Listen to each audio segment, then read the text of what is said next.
Cet ouvrage que nous proposons décrit de nombreuses situations d'évolution du travail au cours de l'histoire et à partir de cette analyse inspecte tout particulièrement les enjeux récents de la formation au service d'un monde du travail qui vraiment a subi de grandes transformations dans les 20-30 dernières années à peu près. Alors on a des représentations communes du travail sur lesquelles on est assez d'accord. Il faut produire des biens, des services pour répondre à nos besoins. Voilà. Mais soyons attentifs au fait que ce que nous dénommons travail n'a guère que 10 000 ans, avec l'avènement d'une société agricole qui invente autant le partage des richesses que les inégalités, le temps libre des classes privilégiées, que le temps contraint d'hommes et de femmes, et parfois même leur mise en esclavage, parfois même souvent. On pourrait dire que le temps long des chasseurs-cueilleurs qui précède cette situation était celui, lui, d'une économie du partage où cette conception du travail n'est même pas appréhendée. Pour mettre un petit peu en écho avec ce qui se passe depuis plusieurs mois, je parle des événements sociaux, notamment ceux de la retraite, qui mettent les gens dans les rues. En fait, ça vient à propos illustrer cet ouvrage dans ce que nous pensons que ce qui est profondément questionné, c'est le sens du travail. L'opportunité de faire œuvre utile et aussi de faire autre chose. Et ça, implicitement, quand la retraite est proposée à un âge où on est encore actif, il y a encore la force et l'enthousiasme de la pleine santé, eh bien, je pense que on accepte, je dirais, ce deal du travail qui est notre lot quand même assez commun.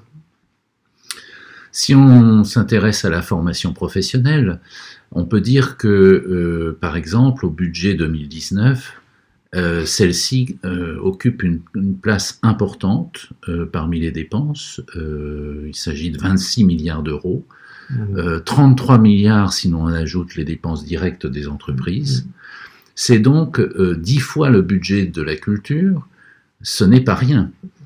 Alors, question que l'on peut se poser, pourquoi ce monde du travail est en crise?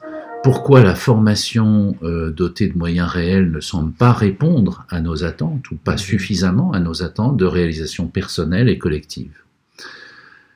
Si on regarde un peu l'histoire, avec les 30 Glorieuses, nous avions une vision probablement plus idéalisée de progrès social et de réalisation personnelle. C'est d'ailleurs l'expression de la loi de 71. La loi de 71, c'est la loi d'éducation permanente qui fonde la formation continue, la formation professionnelle continue, la loi Delors. Elle permet notamment aux salariés, et c'est important, de bénéficier à son initiative d'un congé de formation rémunéré. Elle oblige également les entreprises, notamment de plus de 10 salariés, de participer au financement des actions de formation. Nous sommes dans un paysage économique, par contre, à l'époque, relativement stable, ce qui n'est pas le cas aujourd'hui, dans une logique d'offre de travail. C'est le taylorisme qui prévaut aussi dans l'industrie. Et se former, c'est d'abord se qualifier. En tout cas, c'est ce que ça signifie, c'est l'enjeu. C'est un processus aussi d'identification collective au travail. On entre dans des collectifs avec des syndicats forts et une négociation qui est relativement favorable aux salariés. Avec l'explosion du chômage au début des années 80, on peut dire que la situation est totalement différente. Le marché du travail bascule. C'est une loi non plus de l'offre mais de la demande qui s'impose, avec une exigence de flexibilité plus forte. Chacun est d'ailleurs invité à devenir responsable de sa propre trajectoire professionnelle dans une logique de compétence, dit-on aujourd'hui. C'est le temps du professionnel performant dans un environnement en changement permanent. Ah oui, tout à fait. Le monde du travail actuel est complètement atomisé et on voit monter une figure particulière de ce travailleur, c'est celle de l'entrepreneur ultime, l'auto-entrepreneur en fin de compte. Et moi je dis, alors je pourrais dire je crains ou je redoute, mais en tout cas en s'amusant un peu, on pourrait penser que bientôt on n'aura plus besoin de numéro de sécurité sociale, un numéro de SIRET devrait suffire. Métier vaut baronnie, c'est aussi ce que l'on relève dans notre ouvrage, et cette exigence de réalisation de soi, de beauté collective, s'exprime à chaque crise, et aussi à chaque fois l'étau se dessert. Nous avons identifié plusieurs moments forts de cette expression. Par exemple, les défilés actuels en 2023 en sont une expression, comme le montreront probablement les analyses de la crise Covid. L'envie de changer de boulot s'exprime notamment par la désertification entière de secteurs de l'économie et en pénurie, donc des secteurs d'économie en pénurie de main-d'œuvre.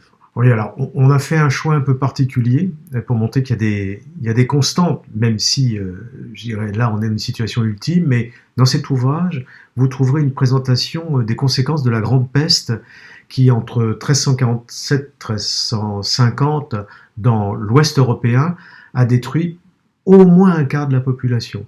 C'est phénoménal. Alors, le marché du travail, avec tous les guillemets qu'on peut mettre aujourd'hui, parce que le terme est inapproprié, en a été complètement bousculé. Et vous verrez que les injonctions sévères au travail de l'époque ne sont guère, dans leur finalité, éloignées des exigences actuelles faites aux seniors ou aux aptes au travail. Dans notre monde de compétition, on pourrait dire aussi de concurrence effrénée, où la digitalisation des tâches nous éloigne de plus en plus de l'autonomie créatrice, il va pourtant bien être indispensable d'entendre à la fois les aspirations de la jeunesse à coopérer et à s'insérer dans un monde du travail et de la production qui soit compatible avec une planète aux ressources limitées.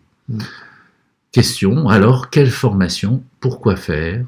Il est temps de se prendre en main sans attendre.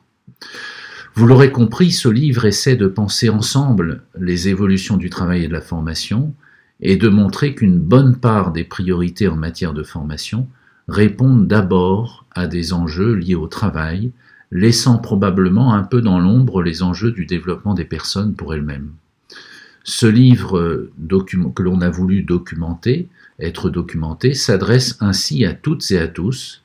Il est une invitation à prendre un recul critique par rapport à ce mouvement d'ensemble et permettre d'autres possibles pour soi et les autres.